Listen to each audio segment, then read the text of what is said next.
Breaking news शामिल कंदासीं। घोटकीअ वेझो ॻोठ दड़ी चाचेड़े में चाचड़ बिरादरी जी ॿिनि धुरियुनि में झेड़ो थी पियो। झेड़े जे नतीजे में वज़ीर अहमद चाचड़, रोशन चाचड़, लतीफ़ चाचड़ ज़ख़्मी थी पिया।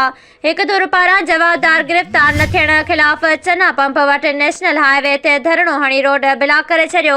एहतजाज कंदड़नि चयो त तालिब, बाबू, ज़ुबैर, ज़मीर ऐं कामरान असांजे घर में घिड़ी असां ते हमिलो कयो आहे।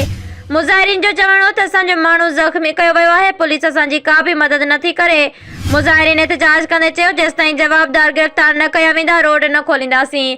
अहम ख़बर खां आगाह कंदा हलूं। घोटकीअ वेझो दड़े ॻोठ चाचड़ में चाचड़ बिरादरीअ जी ॿिनि धुरियुनि में झेड़ो थी पियो आहे। झेड़े जे नतीजे में वज़ीर अहमद चाचड़, रोशन चाचड़, लतीफ़ चाचड़ ज़ख़्मी थी पिया आहिनि। हिकु धुर पारां जवाबदार गिरफ़्तार न थियण ख़िलाफ़ चन्ना पंप वटि नेशनल हाईवे धरणो हणी रोड ब्लॉक करे छॾियो आहे। एहतजाज कंदड़नि चयो त तालिब, बाबू, ज़ुबैर ऐं कामरान असांजे घर में घिड़ी असां ते हमिलो कयो आहे। मुज़ाहिरीन जो चवणु आहे त असांजो ज़ख़्मी माण्हुनि कयो वियो आहे। पुलिस असांजी का बि मदद नथी करे।